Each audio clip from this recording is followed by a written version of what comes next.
సేవాలాల్ గారి మీద పాఠ్యాంశం అనేటటువంటిది రాష్ట్రంలో కాదు దేశంలో ఉండాలి, ఇక్కడ కాదు దేశంలో ఉండాలి.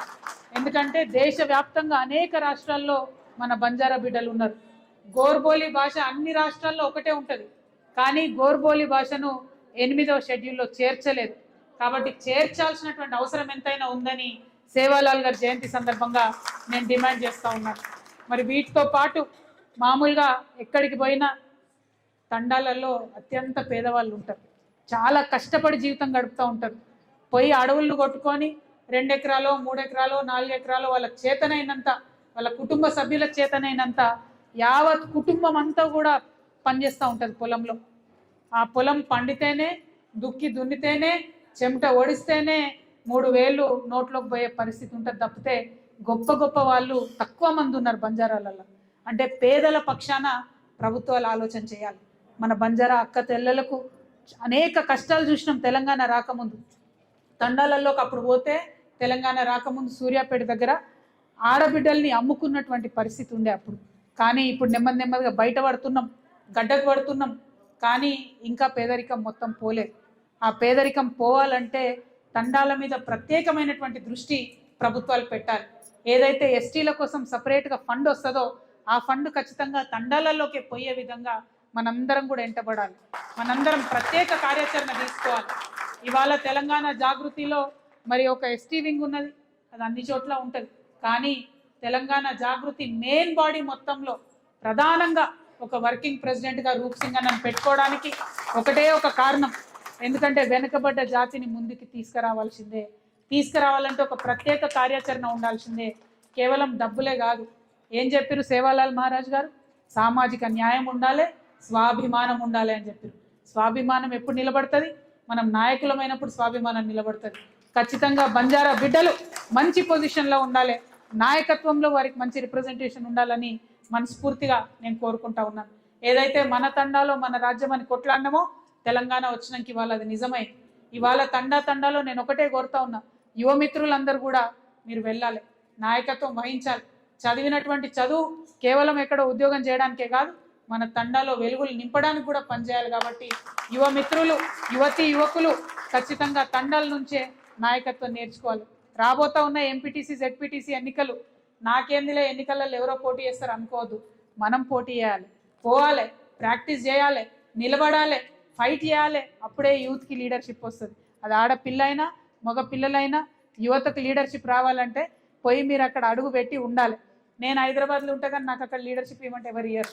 అందుకని ఎవరైతే లీడర్షిప్ చేయాలనుకుంటారో ఖచ్చితంగా గ్రామాలకు తరలాలని చెప్పి నేను కోరుతా ఉన్నాను. అదేవిధంగా మరి తండా నేను పోయి చూసిన తండాలు గ్రామ పంచాయతీలు అయినాయి, కానీ బస్సు వస్తలేదు, రేషన్ షాప్ వస్తలేదు, సపరేట్గా అంగన్వాడీ లేదు, ఒక ప్రైమరీ స్కూల్ లేదు. ఏఎన్ఎం ఉంటే ఆమె 10 తండాలకు కలిపి ఒక ఆమె ఉంటే ఎప్పుడు వస్తుందో ఎప్పుడు రాదో అనేటటువంటి పరిస్థితి ఉన్నది. ఇవి కొద్దిగా మారాలంటే ఏదైతే నిధులు మనకు వచ్చినాయో, గ్రామ పంచాయతీలుగా వచ్చినాయో, నేను ముఖ్యమంత్రి గారిని డిమాండ్ చేస్తూ ఉన్నా, ప్రతి తండాకు మీరు సపరేట్గా 25 లక్షల రూపాయలు ఇవ్వాల్సిందే. అక్కడ గ్రామ పంచాయతీ ఆఫీసులు కట్టాల్సిందే, అంగన్వాడీలు కట్టాల్సిందే, రేషన్ షాపులు పెట్టాల్సిందే. దానికోసం ప్రతి తండాను ఫోకస్ చేయాలని చెప్పి నేను డిమాండ్ చేస్తూ ఉన్నా. మరి అదేవిధంగా హైదరాబాద్లో జిహెచ్ఎంసీ ఎన్నికలు వస్తూ ఉన్నాయి. ఈ జిహెచ్ఎంసీ ఎన్నికలలో కేవలం 5 సీట్లు బంజారాలకు ఇస్తున్నామని చెప్పారు. ఎందుకు ఇస్తున్నారు అని అంటే దానికి ఏమీ లాజిక్ లేదు. ఎందుకోసము అని అంటే 6% మాత్రమే పట్టణాలలో ఉంటారని చెప్తా ఉన్నారు. మరి జనాభా లెక్కలు ఎప్పుడు చేసిరు? మీరు 2011లో చేసిరు. ఆ లెక్కలతో ఇప్పుడు లెక్కలు సరిపోతాయా? ఇప్పుడు లెక్కలు కంపేర్ చేయగలుగుతామా? అంటే 300 సీట్లలో కేవలం 5 సీట్లు మాత్రం ఎస్టీలకు రిజర్వేషన్. ఆ ఎస్టీలలో మళ్ళీ ముఖ్యమంత్రి గారు ఈ విషయంలో చాలా ముందట పడి బంజారాలకు ఇతర ఎస్టీ జాతులకు లొల్లి పెట్టిస్తూ ఉంటాడు ఆయన ఎప్పుడు కూడా. కానీ నేను ఒకటే రిక్వెస్ట్ చేస్తున్నా, మనకున్న రిజర్వేషన్లో మనం అన్నదమ్ములం అందరం కలిసి కూర్చొని మాట్లాడి పంచుకొని అందరం బాగుపడాలనే ఆలోచన చేయాలి తప్పితే కొట్లాడుకుంటే ఎవరు కూడా ముందుకు పడే పరిస్థితి ఉండదు. కాబట్టి జాగృతిలో ప్రయత్నం చేసినాం, బంజారా టీం సపరేట్గా పెట్టుకున్నాం, ఆదివాసీ టీం కూడా బలంగా పెట్టుకున్నాం. ఎందుకంటే ఆదివాసీల హక్కుల కోసం కూడా మనం కొట్లాడతాం, బంజారాల హక్కుల కోసం కూడా మనం కొట్లాడతాం. అందరం సమంగా కలిసి ముందుకెళ్లాలనేటటువంటి ఆలోచన చేద్దాం దయచేసి. దానికోసం నేను కోరేది ఒకటే, ఏదైతే ముఖ్యమంత్రి గారు మరి ఈ పంచాయతీలు పెట్టుడు బంద్ చేసి ఎంత రిజర్వేషన్ ఏదైతే 10% జీవో 33 ప్రకారం ఇచ్చిండ్రో ఆ రిజర్వేషన్ ఇవాళ అమలవుతుందా లేదా ఒక వైట్ పేపర్ ఇవ్వాలని చెప్పి నేను డిమాండ్ చేస్తున్నాను. పోయిన 2.5 సంవత్సరాల్లో 10% లెక్కన అడ్మిషన్స్ వచ్చినాయా, 10% లెక్కన ఉద్యోగాలు వచ్చినాయా, 10% లెక్కన ప్రమోషన్స్ వచ్చినాయా అన్న విషయాన్ని ప్రజలకు తెలిసేలాగా చెప్పాలని చెప్పి నేను డిమాండ్ చేస్తా ఉన్నా. ఇంకొక మాట, ఇందాక మనం అనుకున్నట్టు సేవాలాల్ గారు ఎప్పుడు స్వాభిమానం గురించి మాట్లాడి, స్వాభిమానం అంటే ఏంది? మన సాంస్కృతిక ప్రతీకలు మన రాజధానిలో ఉండాలి. మన సంస్కృతికి సంబంధించి మనం ఆరాధ్య దైవంగా భావించే సేవాలాల్ గారు హైదరాబాద్లో ఉండాలి. కానీ ముఖ్యమంత్రి గారు అచ్చంపేట అడవులలో కడతా అంటుండు 20 ఎకరాలు పెట్టి. అక్కడ కూడా ఇవ్వండి, కానీ హైదరాబాద్లో మా జాగా మాకు ఉండాల్సిందే, హైదరాబాద్లో సేవాలాల్ గారి విగ్రహం ఉండాల్సిందే అని నేను కోరుతా ఉన్నా.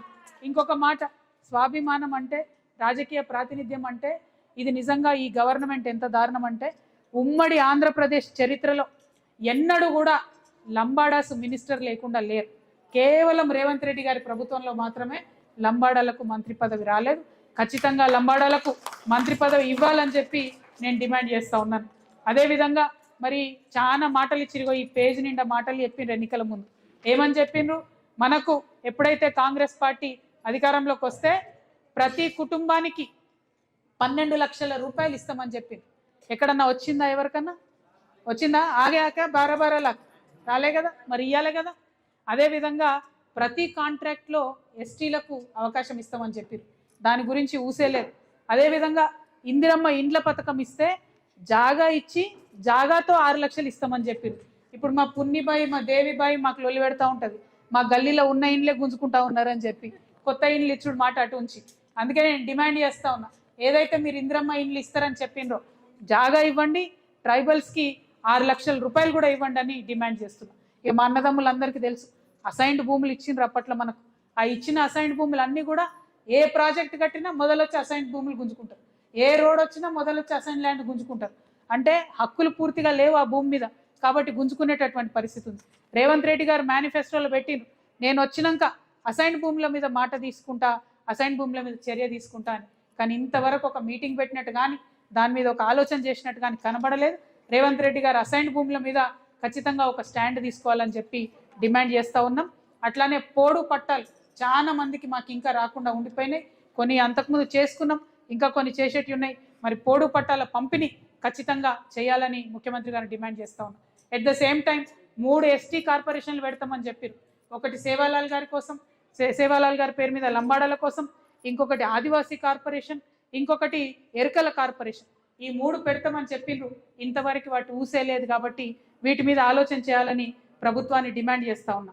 ఇకపోతే ఐటీడీఏలు, ఇప్పుడు ఉన్న ఐటీడీఏలనే మొత్తానికి మొత్తం డబ్బులు ఇవ్వకుండా, ఉద్యోగాల రిక్రూట్మెంట్ లేకుండా ఆగమాగం చేస్తూ ఉన్నారు. కానీ మేనిఫెస్టోలో మాత్రం ప్లేన్ ఏరియాస్లో కూడా ఐటీడీఏలు పెడతామని చెప్పారు. మళ్ళీ ఒకసారి గుర్తు చేస్తున్నా, మీరు మేనిఫెస్టోలో చెప్పిన ప్రకారం నల్గొండలో, నిజామాబాద్లో, మహబాద్లో, మరి మహబూబ్ నగర్లో, ఖమ్మంలో, వీటన్నిటిలో కూడా మరి ఐటీడీఏలు పెట్టాలని చెప్పి నేను కోరుతా ఉన్నా. ఇక అన్నిటికన్నా ముఖ్యంగా విద్యార్థులు, వారికి ఏం చెప్పిండ్రు?